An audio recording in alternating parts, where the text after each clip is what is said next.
तो हम इंडिया के प्लेन्स को डिस्कस कर रहे थे कि भारत में कौन कौन से मैदान हैं और नॉर्थ इंडिया का जो प्लेन्स है वो कहाँ है। आज हमारा जो इसमें टॉपिक है वो है राजस्थान प्लेन्स। तो भारत का जो हिमालय के साउथ में हिस्सा है जिसे हम ग्रेट प्लेन्स कहते हैं, उन्हीं में से एक हिस्सा है इसमें राजस्थान प्लेन। अब आप राजस्थान प्लेन को अगर टोटल मैप में देखेंगे तो ये पूरा जो है राजस्थान का हिस्सा है मैप के हिसाब से। और ये जो राजस्थान का पार्ट है इसमें आप देखेंगे कि ये पूरा का पूरा मैदान है, प्लेन है।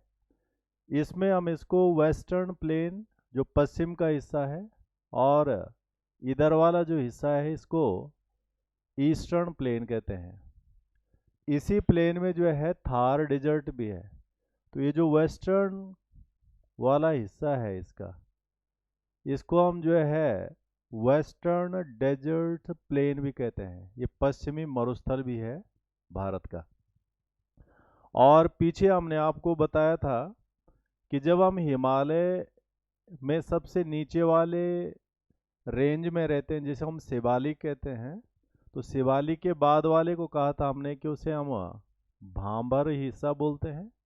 फिर भांबर के नीचे तराई बेल्ट आती है और तराई के साथ में एलुवियल आता है, एलुवियल रीजन, बांगर और खादर।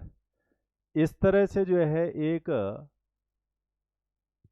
पैटर्न बना हुआ है इन प्लेन्स का। यहाँ पर जो आप देखेंगे ये ऊपर वाला जो हिस्सा है ये जो है खादर प्लेन है और जो ये नीचे वाला हिस्सा है इसमें ये बांगर प्लेन है। बाकी यहाँ पर एक माउंटेन रेंज है और ये भारत की सबसे पुरानी जो है पर्वत श्रेणी आती है जिसे हम कहते हैं आरावली। तो ये पूरी की पूरी इसमें जो है आरावली रेंज है ये यहाँ से पूरा। और हमें पता है कि जो है आरावली रेंज गुजरात से स्टार्ट होकर के दिल्ली तक जाती है। तो ये पूरा आरावली रेंज का और आरावली के पश्चिम वाला जो हिस्सा हम ज़्यादातर मानते हैं वो डेजर्ट्स में आता है। और जो ईस्टर्न वाला हिस्सा है ये फर्टाइल वाला हिस्सा है, उपजाऊ है, जहाँ पानी वगैरह की स्थिति है। तो इस पूरे मैदान में आप क्या स्थिति देखते हैं, ये पूरा अगर आप इसको ओरिजिनल जो है लोकेशन के हिसाब से देखेंगे तो ये पूरा का पूरा मैदान है राजस्थान का। और इसके ऊपर ये जो जा रहा है ये है आरावली प्लेन्स, ये आरावली का मैदान है।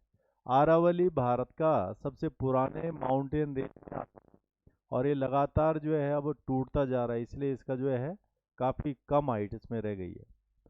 अगर हम इस राजस्थान के प्लेन को टोटल एरिया के हिसाब से देखेंगे तो इसका total area 1.75 lakh square kilometre के आसपास में आता है, यानी 2.25 लाख वर्ग किलोमीटर इसका क्षेत्रफल है। और ये टोटल एरिया जो है हम देखेंगे कि कहाँ से कहाँ तक फैला हुआ है।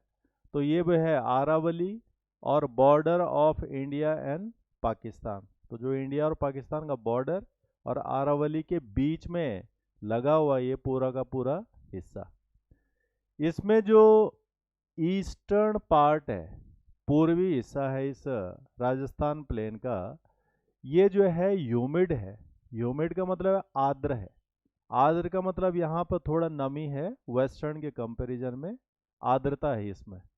और इस आर्द्र वाले हिस्से में अगर हम वेजिटेशन देखेंगे कि किस प्रकार की यहाँ पे वनस्पतियाँ हैं, तो इनको हम जो है स्टेपीज वेजिटेशन बोलते हैं।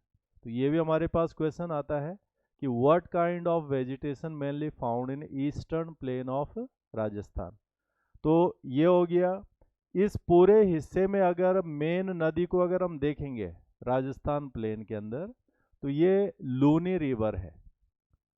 और इस राजस्थान प्लेन में जो है बहुत सारी जो है जो खासकर इसका वेस्टर्न वाला हिस्सा है, इसमें जो है नमकीन झीलें हैं, साल्टी लेक्स हैं। इन साल्टी लेक्स में से मुख्य रूप से हमें सांभर झील, डिडवाना लेक और देगाना लेक्स, ये जो है कुछ बड़ी बड़ी जो है झील इसके अंदर है, जहाँ से जो है नमक का भी निर्माण काफ़ी बड़ी मात्रा में होता है। उसके अलावा जो राजस्थान का प्लेन है, ये मिनरल्स के हिसाब से भी अच्छा है, यहाँ पे काफ़ी मिनरल्स पाए जाते हैं। तो ये मिनरल रिच रीजन हुआ, और इसमें जो मुख्य रूप से हमें मिनरल्स मिलेंगे उसमें जिप्सम हो गया, साल्ट हो गया, ये हमें मुख्य रूप से मिलते हैं। अगर हम इस हिस्से को देखेंगे तो इसमें जो है जो मिनरल रिच रीजन है, इसमें थार रीजन भी शामिल है, जो मरुस्थल हिस्सा है इसका वो भी शामिल है। और अगर आप मैप के हिसाब से आएंगे तो ये आप देख रहे हैं ये थार है, थार डेजर्ट्स है। और इस थार को अगर हम देखेंगे कि थार डेजर्ट्स अकेला राजस्थान में नहीं है, बल्कि इसका जो एरिया है वो बाकी स्टेट से भी टच होता है। इन राज्यों में जो है ऊपर से पंजाब है, इधर से हरियाणा है, ये राजस्थान है, और नीचे से गुजरात है। तो अगर हमें कभी ये पूछ लिया जाए कि Thar deserts is lying between the states of और it is sharing the border area with the states of, तो तब आपको ये स्टेट ध्यान रखने हैं कि इन राज्यों के अंदर ये फैला हुआ है। तो कुल मिला के हम राजस्थान के मैदान को देख रहे हैं कि जो राजस्थान का प्लेन है इसका एरिया इतना है, इसमें ईस्टर्न और वेस्टर्न पार्ट्स हैं, इसकी लोकेशन इन दो के बीच में है। ईस्टर्न पार्ट में ह्यूमिड हमारे पास जो है क्लाइमेट मिलेगा, जहाँ पे स्टेपीज जो है वेजिटेशन रहेगी। मेन रिवर यहाँ पे लूनी है, यहाँ पर कई सारी लेक्स हैं, जिसमें से जो है Sambhar, Didwana, Degana, mineral rich region है ये। जिप्सम इसमें काफ़ी मात्रा में पाया जाता है, साल्ट और थार डेजर्ट्स, ये जो है इस राजस्थान प्लेन की विशेषताएं हैं। अब ये जो राजस्थान का जो मैदान है, यहाँ पर जो है हमें, जैसे हम इसका साल्टी नेचर जो यहाँ का देखते हैं, तो वो क्लाइमेटिक फैक्टर है यहाँ पे, यानी जो जलवायु है यहाँ की, वो इन सारी चीज़ों को बनाने के लिए जिम्मेदार है। जैसे हम देखते हैं कि राजस्थान में बारिश कम से कम होती है, तो बारिश कम से कम होने का कारण क्या है वहाँ पे, कि भारत में बारिश होती है साउथ वेस्ट मानसून से, और साउथ वेस्ट मानसून जो है इस तरह से जो है चलता है, ये ऊपर की तरफ, ये इस तरह से। तो इस मानसून विंड्स को रोकने के कुछ ना कुछ चीज़ें होती हैं नेचर के हिसाब से। कहीं पर माउंटेन्स हैं, कहीं पर जो है हिल्स हैं, कहीं पर जो है प्लेट्यूज हैं, कहीं पर कुछ और चीज़ें हैं। तो वो एक बैरियर का काम करते हैं इन मानसून विंड के आगे, और उसके कारण जो है वो विंड्स रुकती हैं वहाँ पे, या ज़्यादा हाइट में पहुँच जाती हैं, और फिर वहाँ से बारिश हो जाती है। राजस्थान में ऐसी कोई चीज़ नहीं है जो इनमें बाधा पैदा करे, बल्कि इनको सपोर्ट मिलता है वहाँ पे, और वो सपोर्ट मिलता है आरावली हिल्स। तो आरावली हिल्स इन विंड्स के पैरेलल पड़ती है, जिसके कारण ये विंड सीधे उनके सपोर्ट में आगे निकल जाती है। ऊपर से राजस्थान का जो क्लाइमेट है, जलवायु है, वो गर्म है, और इसलिए वहाँ कंडेंस होने में भी दिक्कत आती है। तो आसानी से वहाँ पे जो विंड्स होती हैं वो कंडेंस नहीं हो पाती है, संघनन नहीं हो पाता है, और इसीलिए जो है राजस्थान में कम से कम बारिश होती है। राजस्थान को अगर हम हिस्सा देखेंगे, कि जैसे हम कहते हैं कि जो हिमालय बना है, ये हिमालय टिथीस सागर के जगह पे बना है, और ये जो राजस्थान वाला हिस्सा है, इसका जो रेतीला हिस्सा है, इतनी रेत कहाँ से आई यहाँ पे, तो हो सकता है कि वो उस टिथीस सागर का एक हिस्सा रहा हो ये, और इतना बड़ा जो डेजर्ट्स आज यहाँ पर है, ये उस तरह की स्थिति वाला है। हालांकि ये मिनरल रिच है, यानी यहाँ पे खनिज काफ़ी मात्रा में है, जिसमें हमें जो है पेट्रोलियम प्रोडक्ट्स भी मिलते हैं, हमें जो है जिप्सम भी मिलता है यहाँ पे, हमें जो है कॉपर भी मिलता है यहाँ पे। ऐसे कई सारे मिनरल्स हैं जो यहाँ पर काफ़ी बड़ी मात्रा में जो है मिलते हैं। तो उसका रीज़न क्या है कि ये इस तरह की सिचुएशन से बना हुआ हिस्सा है। इसमें जो है ये लेक्स हैं ओरिजिनल फॉर्म में। ये सांबर झील है जो नमक के लिए प्रसिद्ध है और बड़ी मात्रा में इसमें नमक बनाया जाता है यहाँ से। इसके अलावा ये जो है डिडवाना लेक है ओरिजिनल सॉफ्ट फॉर्म में, और यहाँ से भी जो है नमक का निर्माण किया जाता है। ये आप देख रहे हैं किस तरह से यहाँ नमक इकट्ठा होता है सीधा। और यहाँ नमक बनने का रीज़न क्या होता है कि एवेपोरेशन रेट बहुत ज़्यादा है यहाँ पे, वाष्पोत्सर्जन, यानी यहाँ हीट ज़्यादा है। हीट के कारण जो है जो इन झीलों में जो है पानी होगा उसमें परसेंटेज ऑफ साल्ट ऑलरेडी ज़्यादा है, और एवेपोरेशन रेट ज़्यादा होने के कारण जो पानी है उड़ जाता है और नीचे क्या बचता है, सिर्फ मिनरल्स यानी सॉल्ट, और उसका हम इस्तेमाल करते हैं। तो यहाँ पर ये दोनों झीलें इसके लिए इस्तेमाल होती हैं। इसके अलावा अगर हम कह रहे हैं कि राजस्थान का जो हिस्सा है ये मिनरल रिच है, काफ़ी खनिज इसमें मिलेंगे हमें। और ये इसके मैप के हिसाब से अलग अलग जगह हैं इसमें, जहाँ पर जो है जैसे सबसे वेस्ट में जो हिस्सा है, जिला है राजस्थान का, ये जैसलमेर है। इसके बाद जो है पाकिस्तान शुरू होता है, और ये जो है डेजर्ट्स का ही एक हिस्सा है।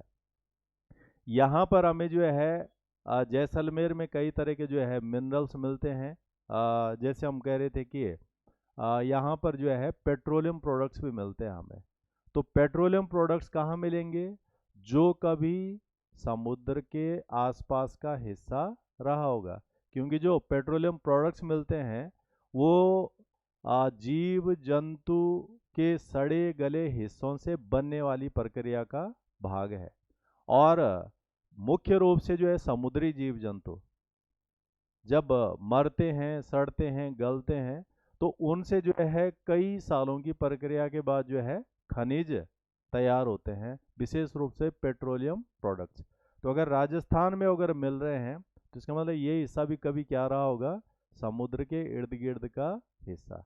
तो यहाँ ये जैसलमेर में मिलता है हमें। इधर ये जो है बीकानेर हो गया, बाड़मेर हो गया, जालौर हो गया, ये उदयपुर हो गया। तो ये जो हिस्से हैं वेस्ट वाले, ये मुख्य रूप से थार डेजर्ट्स के अंदर भी आते हैं और मिनरल रिच भी जो है ये माने जाते हैं। जयपुर ये इस लोकेशन में है, इसका सेंटर वाले हिस्से में। तो इस तरह से भी हम इसको समझ सकते हैं कि कहाँ कहाँ पर जो है इस प्रकार के खनिज राजस्थान के मैदान में मिलेंगे। ये हो गया राजस्थान का मैदान। इसके बाद जब हम जो है इंडिया के सबसे पूरब की तरफ आएंगे तो यहाँ पर मिलेगा हमें ब्रह्मपुत्र प्लेन। ये जो ब्रह्मपुत्र का मैदान है, अगर हम इसकी लोकेशन को देखेंगे किसके बीच में स्थित है, तो ये मुख्य रूप से जो है हिमालय और मेघालय पठार के बीच में स्थित है ब्रह्मपुत्र प्लेन। तो ब्रह्मपुत्र एक नदी है, जो नदी जो है तिब्बत में मानसरोवर लेक के आसपास से निकलती है, और जब ये तिब्बत में होकर के बहती है तो इसका एक नाम है सांगपो। तो सांगपो के नाम से ये नदी तिब्बत में जानी जाती है। इसके बाद ये एंट्री करती है अरुणाचल प्रदेश में, और फिर अरुणाचल प्रदेश से होते हुए आसाम, और आसाम के बाद जो है बांग्लादेश में एंट्री करती है। तो आसाम में जब ये नदी मुख्य रूप से बहती है तो उस पूरी जगह पर एक मैदान का निर्माण करती है, एक प्लेन बनाती है, और उसी को कहते हैं हम ब्रह्मपुत्र प्लेन। तो ब्रह्मपुत्र प्लेन को हम दूसरे नाम यानी आसाम प्लेन के नाम से भी जानते हैं, क्योंकि मुख्य रूप से आसाम में है। ये आप जो है ब्रह्मपुत्र नदी देख रहे हैं, इस तरह से जो है तिब्बत में ये चल रही है, और तिब्बत से होते हुए ये यहाँ अरुणाचल प्रदेश में एंट्री कर गई। अरुणाचल प्रदेश में जो है एंट्री करने के बाद ये आसाम में मुख्य रूप से जो है बहती है, और इसके बाद फिर बांग्लादेश में एंट्री कर जाती है। तो आसाम में जो है ये मुख्य रूप से मैदान का निर्माण करती है। ये जो ब्रह्मपुत्र मैदान है ये अपनी कुछ और विशेषताओं के लिए जाना जाता है, और ब्रह्मपुत्र नदी को आप ओरिजिनल शेप में देखेंगे तो ये इस तरह से ब्रह्मपुत्र नदी आती है।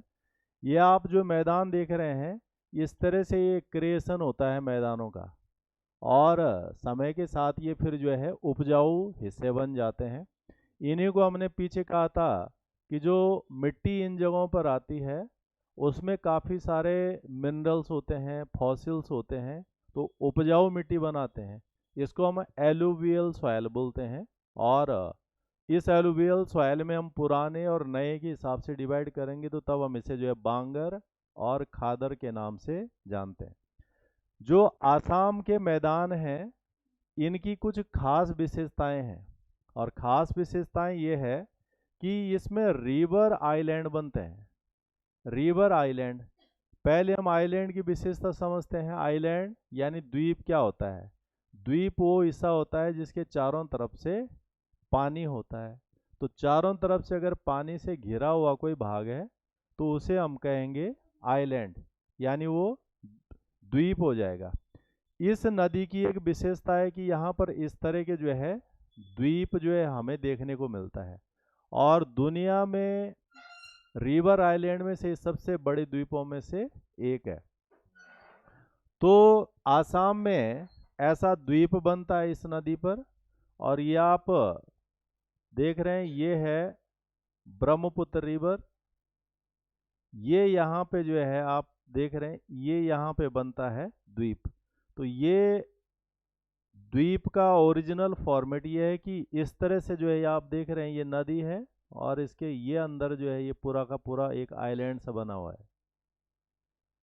तो इसको हम रिवर आइलैंड बोलते हैं। इसका मतलब जो है नदी ऐसी आ रही है और बीच में एक बड़ा सा जो है पैच बना हुआ है, और उसमें बसावट भी है, यानी वहाँ पे लोग भी रहते हैं, चीज़ें भी होती हैं, टूरिज्म के लिए बहुत ज़्यादा जाना जाता है। तो ये ऐसा द्वीप है मंजूली, ये मंजूली आइलैंड है जो इसमें जो है बनता है। और ये जो मंजूली आइलैंड है ये अपने टूरिज्म के लिए, पर्यटन के लिए काफ़ी प्रसिद्ध है। हालांकि अब ये खतरा भी है यहाँ पर काफ़ी, परंतु अभी भी जो ये जाना जाता है। ये जो आइलैंड इसमें बनते हैं इस नदी में, वो क्यों बनते हैं? उसका रीजन है due to deposition of soil, यानी मिट्टी जम जाती है।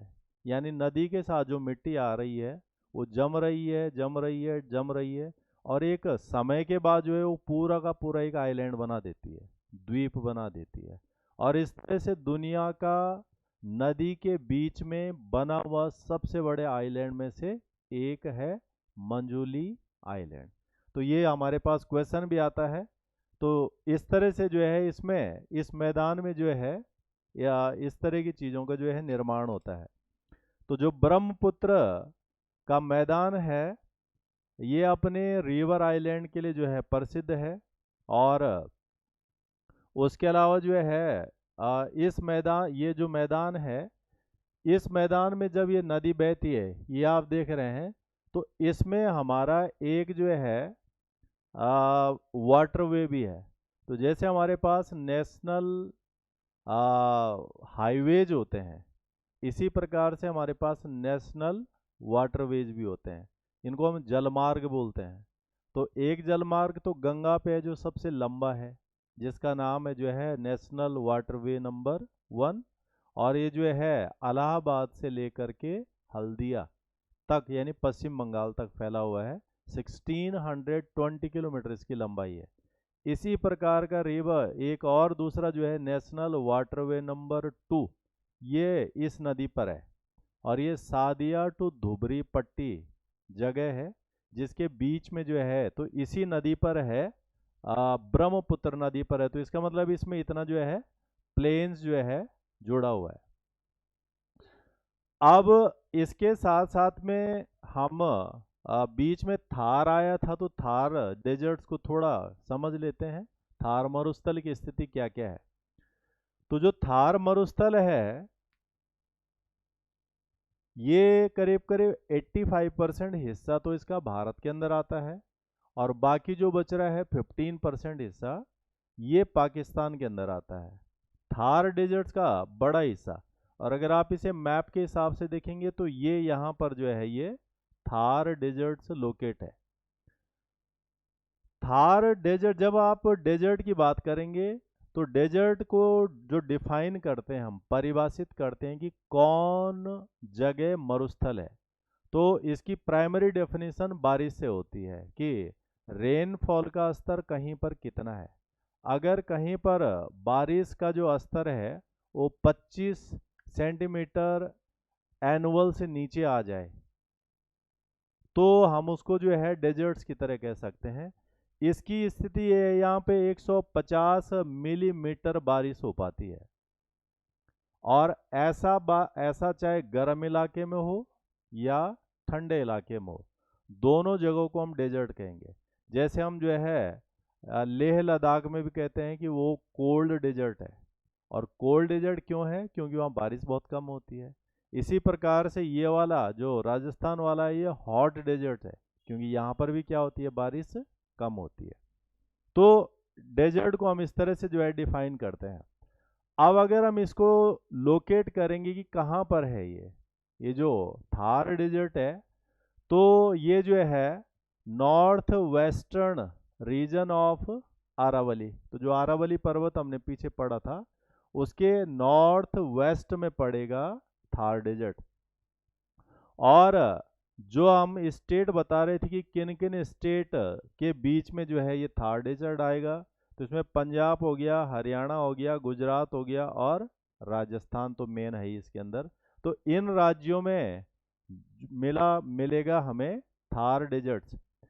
और इस थार मरुस्थल में हमें कुछ खास चीज़ें पाई जाती हैं जो हमारे पास क्वेश्चन के रूप में आता है कि थार मरुस्थल की कुछ विशेषताएं। तो वैसे तो जो है हमें, क्योंकि गर्म इलाका है तो हैबिटेशंस तो वहाँ पर मिलता नहीं है हमें। तो यहाँ पर कुछ खास चीज़ें हैं। ये आप मैप के हिसाब से देख रहे हैं, जब आप मरुस्थल को देखेंगे तो इस तरह से दिखेगा हमें। ये जो है थार डेजर्ट्स है। इस थार डेजर्ट्स में कुछ खास बनावट हमें देखने को मिलती है, हालांकि ये अस्थाई नहीं होती हैं, बदलती रहती हैं। तो एक नाम आता है इसमें सैंड ड्यून्स। इनको रेतीले टीले बोलते हैं हम। तो ये सैंड ड्यून्स क्या होते हैं? ये जो उठा हुआ हिस्सा है ये सैंड ड्यून्स बोलते हैं हम इनको। ये इसमें टीले बनते रहते हैं, ये खास बनावट है यहाँ की जो लगातार बनती रहती है। और ये हमारे पास पूछा जाता है कि व्हाट इज सैंड ड्यून्स। तो सैंड ड्यून ये रेत के टीले होते हैं। दूसरा यहाँ पे होता है बरखान। अभी बरखान क्या है? इस तरह के ये आप देख रहे हैं, ये जो स्थिति बनती है ये इस तरह से केव गुफा की तरह जो ये चीजें बनती हैं इसमें, ये इनको हम कहते हैं बरखान। ये खास बनावट है जो डेजर्ट्स के अंदर हमें देखने को मिलेगी। और ये हमें पूछा भी जाता है कि ये क्या होता है, बरखान क्या चीज़ है या सैंड ड्यून्स क्या होते हैं जो डेजर्ट्स के अंदर हमें मिलेंगे। तो हम थार मरुस्थल को प्राइमरली समझ रहे हैं कि ये कहाँ पर स्थित है और किन किन राज्यों के बीच में है, यहाँ की जो खास बनावट होती है वो किस तरह की होती है। ये हमारे दिमाग में, अब जैसे सैंड ड्यून्स अगर हम भूल भी जाएं, फिर हमारे दिमाग में अगर बना रहे कि टीले की तरह होते हैं, रेत के ऊंचे ऊंचे ढेर जो बनते हैं, या फिर इसी तरह से बरखान क्या चीज़ होती है। तो ये जो है इस तरह के जो है ये जो लोकेशन बनती है कि केव जैसी, गुफा जैसी स्थिति बन जाती है रेत की कुछ लोकेशनों में, उनके लिए विशेष शब्द इस्तेमाल होते हैं बरखान। राजस्थान में जो राजस्थान प्लेन है यहाँ पर फ्लोरा फ्योना कई सारी चीज़ों के हिसाब से कुछ खास चीज़ें हैं, इसलिए यहाँ पर कई सारे एरिया को आरक्षित किया गया है, रिजर्व किया गया है, प्रोटेक्टेड किया गया है ताकि ऐसी चीज़ें बची रह सके वहाँ पे। तो ऐसे ही कुछ यहाँ पे protected areas in Thar deserts हैं। ये इसमें है, एक तो ये डेजर्ट नेशनल पार्क है यहाँ पे। और यहाँ पर जो है बहुत विभिन्न प्रकार के जो है पेड़ पौधे जीव जंतु हमें मिलते हैं। तो ये अपने फ्लोरा एंड फ्यूना के लिए फेमस है, डेजर्ट नेशनल पार्क। दूसरा यहाँ पे जो है तल चापर सेंचुरी, तल चापर सेंचुरी है। और ये जो है फॉक्सेस, ब्लैक बग, पैट्रिडीज, इनके लिए प्रसिद्ध है। इन जानवरों के लिए जाना जाता है ये जो सेंचुरी है यहाँ पे। उसके अलावा जो है सुंदा माता कंजर्वेशन रिजर्व है यहाँ पर, ये भी इसी तरह की चीज़ों के लिए जाना जाता है।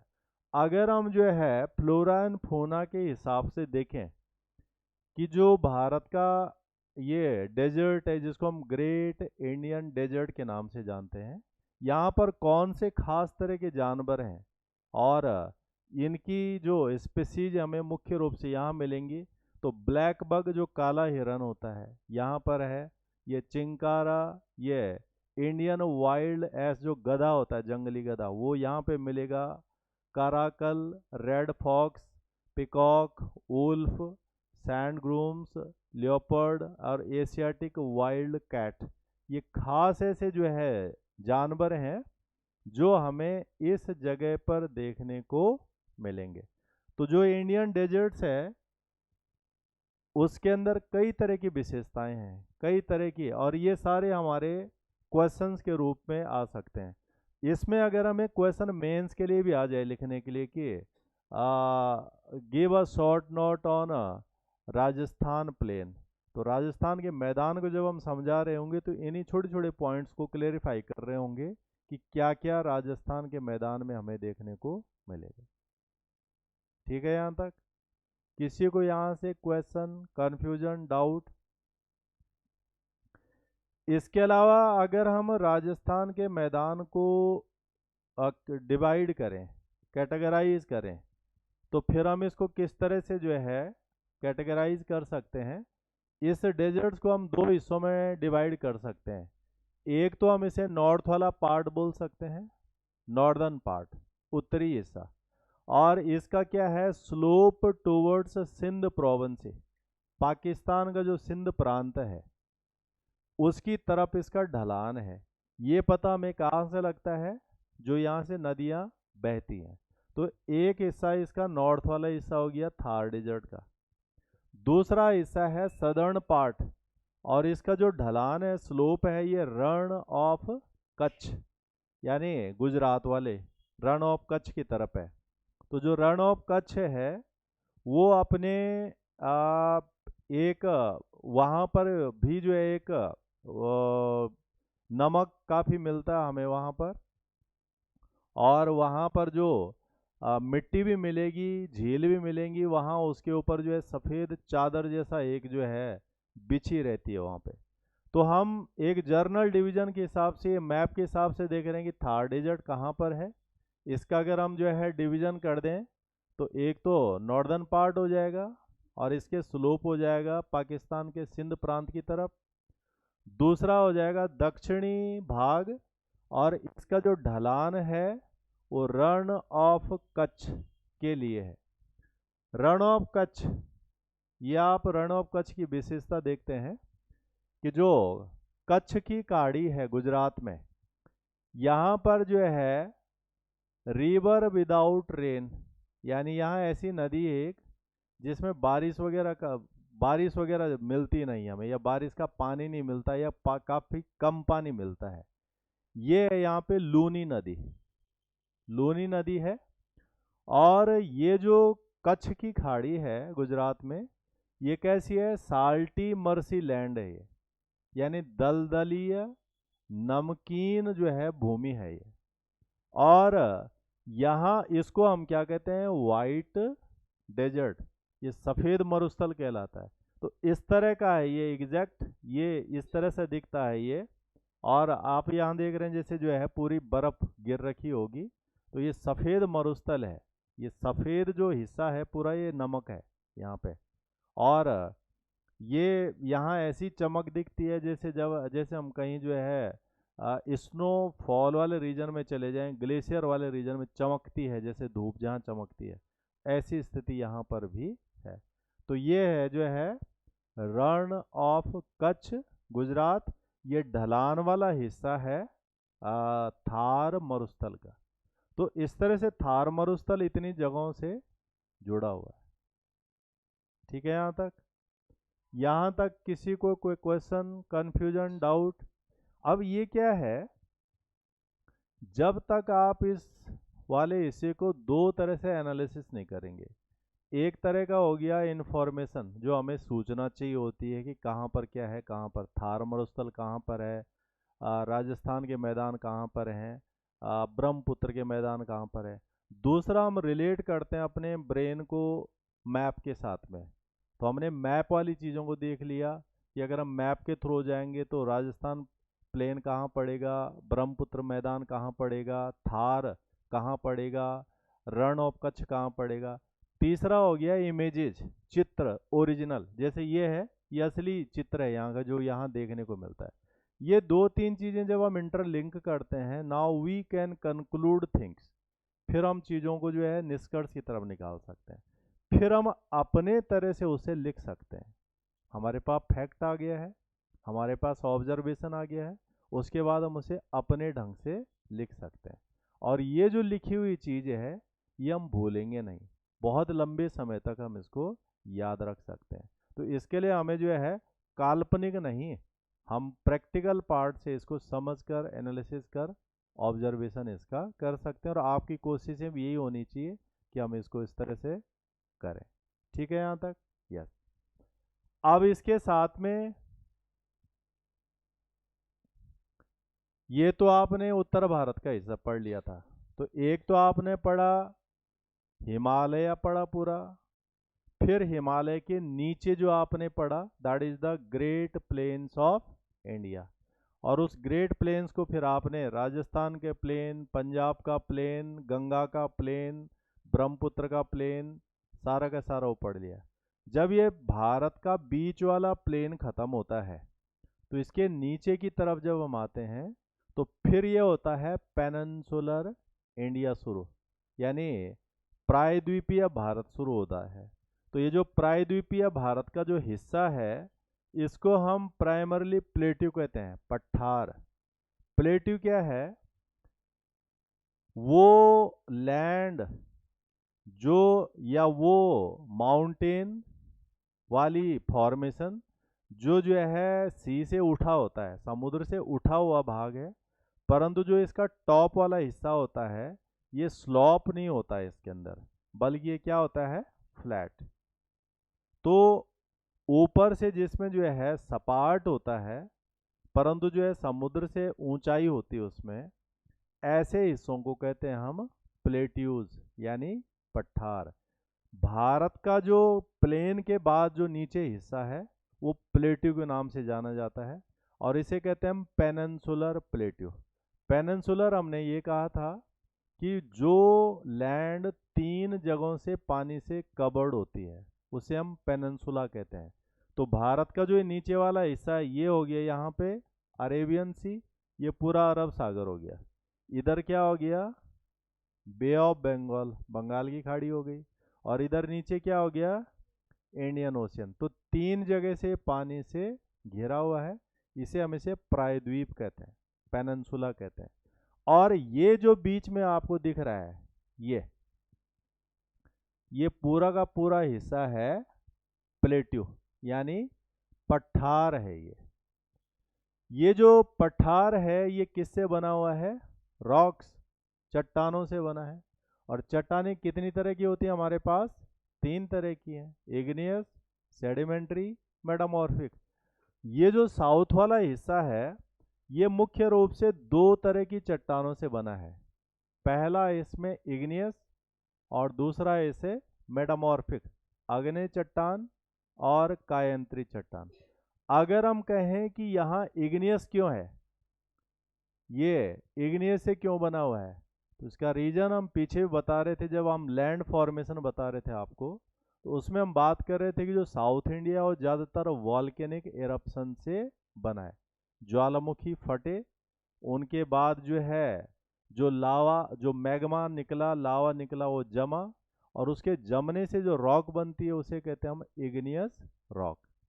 और इग्नियस रॉक में ही जब टेम्परेचर या प्रेशर बढ़ता है और काफ़ी लंबे समय तक ये चीज़ रहती है उसमें, तो जो इग्नियस रॉक है वो अपना रूप बदल सकती है, अपना स्वरूप बदल सकती है, और उसे बदले हुए रॉक्स को कहते हैं हम मेटामॉर्फिक रॉक्स।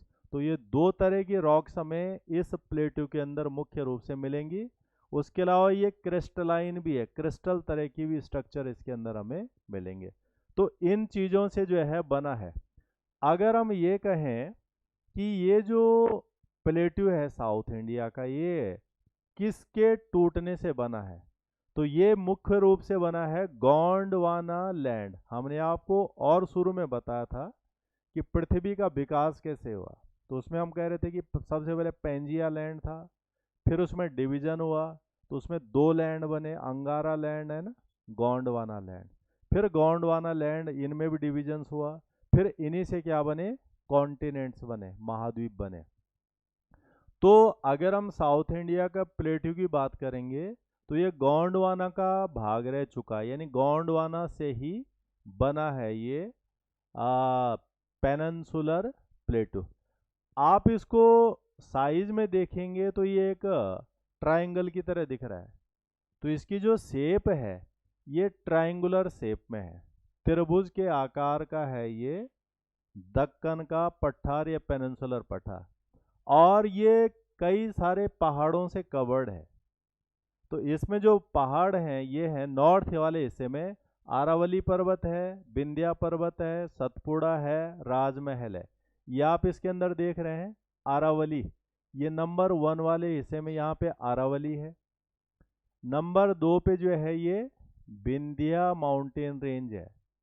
नंबर 3 पे देख रहे हैं आप सतपुड़ा, ये वाले, और विंध्या और सतपुड़ा के बीच में पश्चिम की तरफ एक नदी बहती है, and that is the most important river that is flowing towards western India, that is Narmada. तो नर्मदा नदी इन्हीं दो पहाड़ों के बीच में बहती है। इसके अलावा जो है महादेव हिल्स, ये चौथे नंबर पे, यहाँ पे पांचवें पे मैकाल, मैकाल रेंज ये वाला हो गया। इसके बाद जो है वेस्टर्न घाट, ये पूरा का पूरा यहाँ से गुजरात से लेकर केरल तक पूरा एक माउंटेन रेंज है, पश्चिमी घाट। और फिर ये जो है 7वें नंबर पे है, ये पूरा का पूरा बंगाल से लेकर तमिलनाडु तक, केरल तक, जिसको हम कहते हैं ईस्टर्न घाट।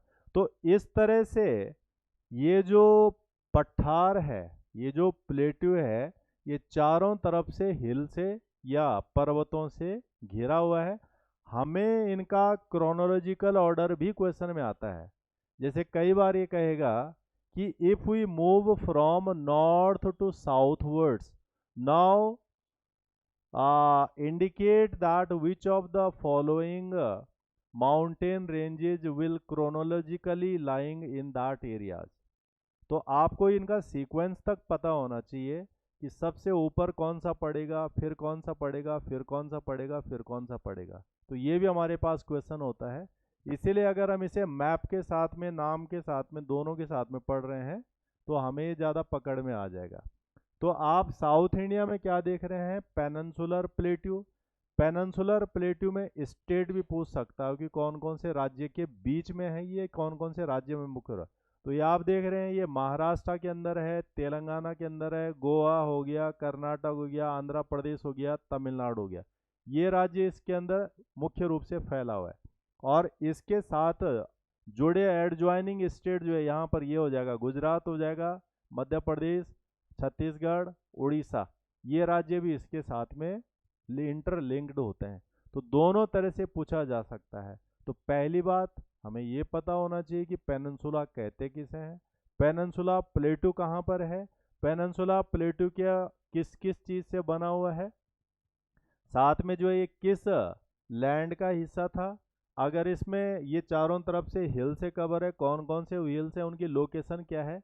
इसके बाद हमें पेनिनसुला की लोकेशन एक लगभग क्लियर हो जाती कि पेनिनसुला प्लेट्यू है कहाँ पर। और ये जो पेनिनसुला प्लेट्यू है, इसकी हम कुछ विशेषताएं देख सकते हैं। क्या विशेषताएं इसकी, broad and shallow valleys and rounded hills, ये इसमें जो है चौड़ा है ये, और इसमें घाटियां भी हैं और घूमे हुए पहाड़ भी हैं इसके अंदर। पहली विशेषता इसकी है। दूसरा है सेंट्रल हाईलैंड्स, केंद्रीय उच्च भूमियां हैं इसके अंदर। Central islands of India and Deccan plateau, ये भी इसके अंदर आता है।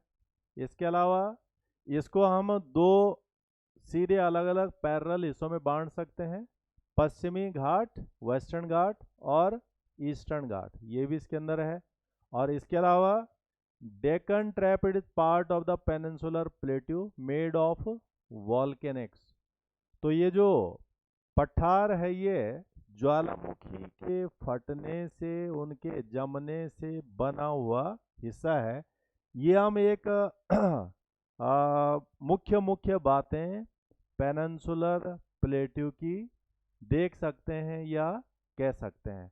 और इस पेनिनसुलर प्लेट्यू को आप मैप के साथ में ये देखेंगे। ये आप देख रहे हैं इसमें पीला जितना हिस्सा है ये पूरा का पूरा डेक्कन प्लेट्यू है। बाकी जो ये दूसरा आप देख रहे हैं ये वेस्टर्न घाट इधर से और इधर से। और इसके अलावा इसके बीच में जो आप ये देख रहे हैं अभी इसके आएंगे, ये इसमें रिवर्स हैं। तो इसके अंदर जो है Godavari river, Krishna river, Kaveri river, Mahanadi river, ये तमाम नदियां इसके बीच वाले हिस्से से निकल के आती हैं। और ये सारी की सारी नदियां ऐसी चलती हैं इसमें इस तरह से। इसका मतलब इसका ढाल कहाँ से है, वेस्ट टू ईस्ट। और ये आप ये मान लीजिए प्रोटेक्शन जोन है इसका, ये पूरा पहाड़ है, पर्वत श्रेणी है एक तरह से, वेस्टर्न घाट पर्वत श्रेणी है।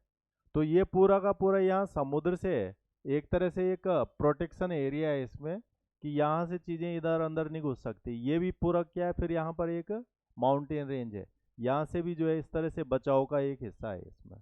तो कुल मिला के प्रकृति ने इन चीज़ों को इस तरह से डिज़ाइन किया है कि इसमें प्रोटेक्शन भी रहेगा। ठीक है, यहाँ तक कोई क्वेश्चन डाउट किसी को?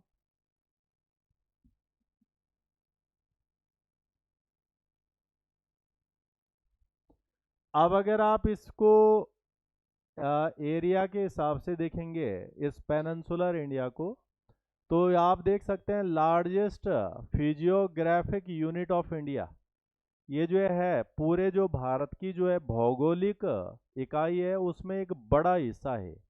और इसका जो टोटल एरिया है अराउंड 16 लाख स्क्वायर किलोमीटर। और भारत का कुल क्षेत्रफल कितना है, भारत का टोटल एरिया, अरे परसों बताया तुम्हें, कुछ याद नहीं रहता है। परसों की क्लास में मैंने एरिया बताया था, एग्जैक्ट कितना बताया था,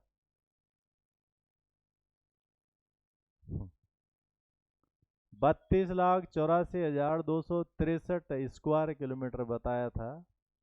पॉइंट तो तुमसे पकड़े जाते नहीं है, तो याद कहाँ से होना है। तो आप ये मान लीजिए कि 50% एरिया से बना हुआ है डेक। अब ये क्या है, ये क्वेश्चन ये एनालिटिकल फॉर्मेट में पूछ सकता है कि अगर उसने क्वेश्चन ऐसा पूछ लिया कि भारत का वो ज्योग्राफिकल हिस्सा कौन सा है जो टोटल एरिया का 50% के बराबर बैठता है, सो दैट इज द ये डेक्कन प्लेट्यू या पेनिनसुलर प्लेट्यू का एरिया 50% है पूरा। इस पठार में नदियां हैं, और ये नदियां जो है कुछ वेस्ट की तरफ जा रही हैं, कुछ ईस्ट की तरफ जा रही हैं। इसमें तो सबसे पहले पश्चिम की तरफ जाने वाली नदियां हैं, रिवर, जो इस पठार से होके जाती हैं। और ये है इसमें नर्मदा और इसके नीचे ताप्ती, ये दो प्रमुख नदियां हैं जो वेस्ट की तरफ जाती हैं। इनको वेस्ट फ्लोइंग रिवर बोलते हैं, पश्चिम की तरफ। तो ये जो है पूरब से पश्चिम की तरफ जाती हैं नदियां।